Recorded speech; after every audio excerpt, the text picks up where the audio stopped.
Hello, everyone. Hi, good afternoon. NWA is excited to be here and partner with you to help support this great event.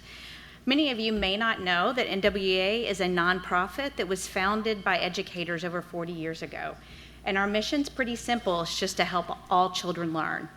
We're really proud of our long history partnering with New York schools. I see lots of familiar faces with our MAP growth assessment that we have, and we're excited to announce that we have a new partnership with another great educational nonprofit that shares our same mission, and that's Khan Academy.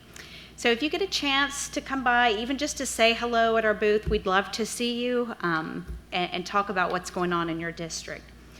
So with that, we're really excited to introduce the Council's inaugural Ignite sessions. So we all know the idea of learning from our peers is nothing new. So the Council's conference committee decided to take that and combine it with a traditional Ignite session. So if you're not familiar with what that format is, it's basically presenting multiple, fast-paced, thought-provoking education in short increments, and then they've decided to call those the Council's Ignite sessions. Today, you're going to hear from 3 educational leaders on very different topics. So Mike Nagler from Mineola, Roseanne Bain from the Center for Instruction, Technology, and Innovation, and also Oliver Robinson from Shenandoah. I had said that a whole different way earlier. I had to really practice that one. So they each have 10 minutes to frame their idea and draw their conclusion. Now here's where the fun part comes in. With that, they have only exactly 20 slides that they can use to present during that time, and they're timed. So they're going to rotate every 30 seconds. So the whole thing is timed, so no pressure for them to get through what they want to say to you today. And then on Monday afternoon, all 3 presenters will lead a small group discussion on the ideas that are proposed today. So let's give a round of applause to the Council's first Ignite session presenter, Michael Nagler, Superintendent of Mineola Central School District, and his presentation is, Are You in the Box You Want to Be?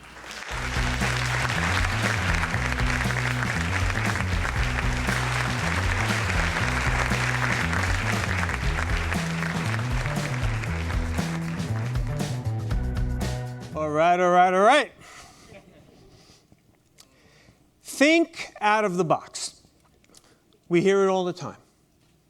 But what exactly does it mean? There's not really a playbook for how that's supposed to go.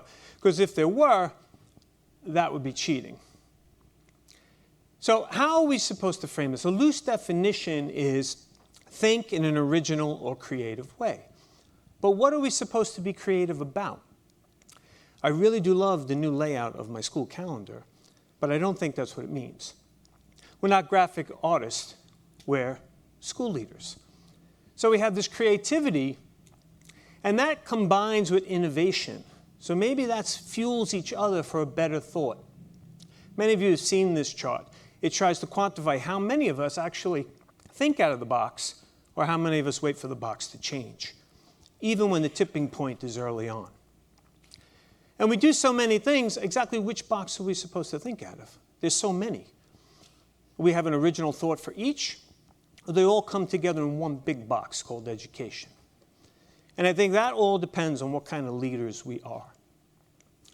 So to try to frame around some new matrix for leadership, I turned inspired by this book. If you took a poli-sci course in the 80s, you know very well about James David Barber. He predicted presidents' performance based on their personalities.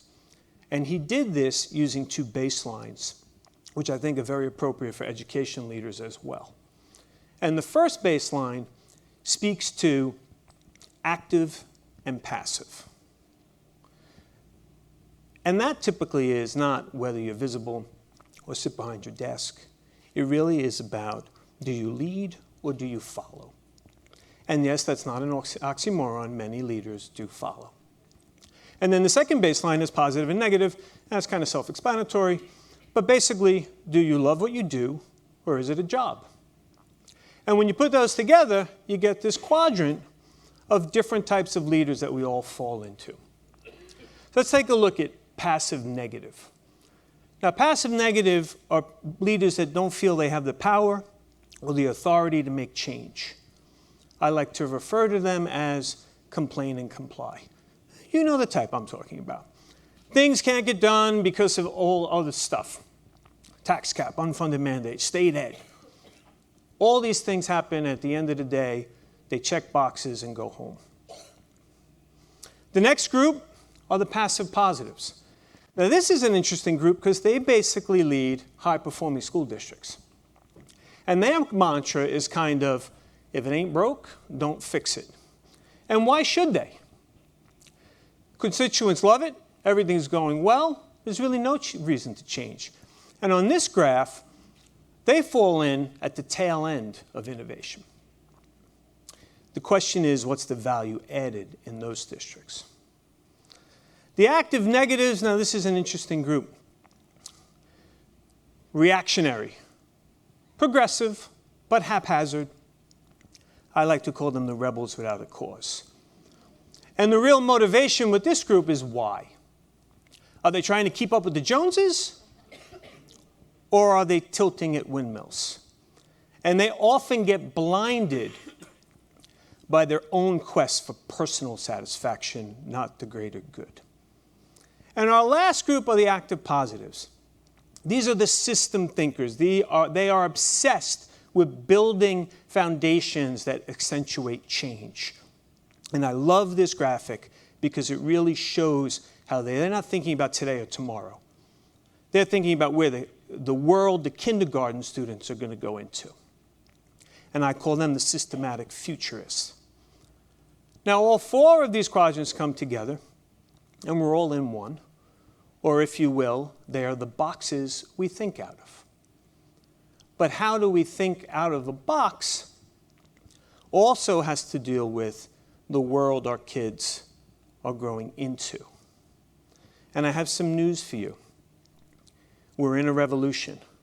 We're in the fourth industrial revolution. And we're living it now. And unlike the three previous, and I want you to pay attention to the S-curves on these, and that's the time of implementation.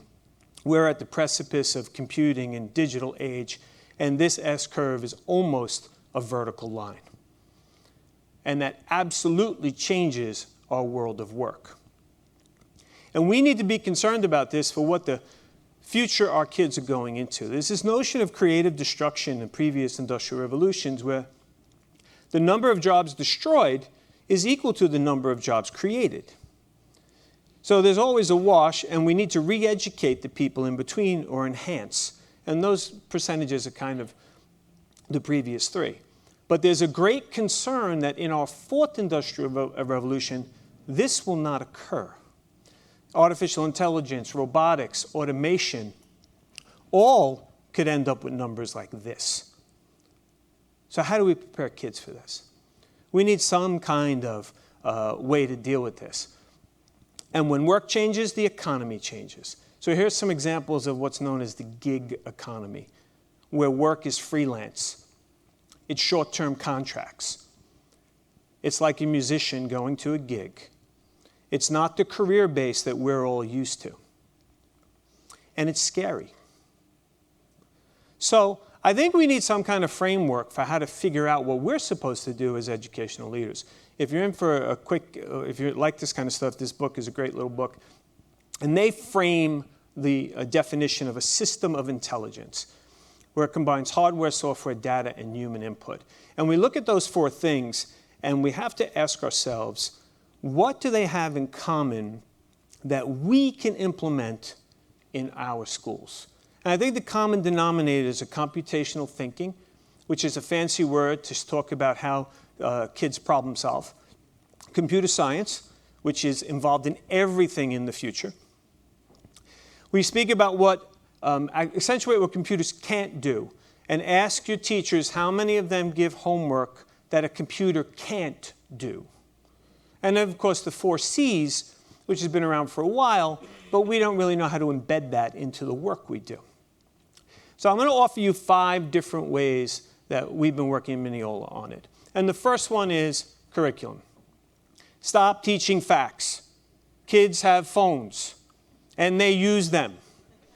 We need to break out of the silo and create integrated curriculums. And the beauty about technology is everything we mash together, we can pull apart. So there really is no excuse why we can't integrate subjects to make it more meaningful for kids. The second big thing is assessment. Stop testing facts. Kids have phones. We need to find other ways for them to show what they know, and an application of knowledge. We have great success with what we call AKAs, application of knowledge assessments, which are a series of questions that kids have a choice to show us they know it.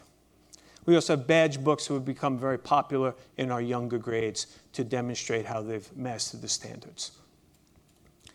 The next thing, number 3, is computer science. And I have news for you. An hour of code is not computer science.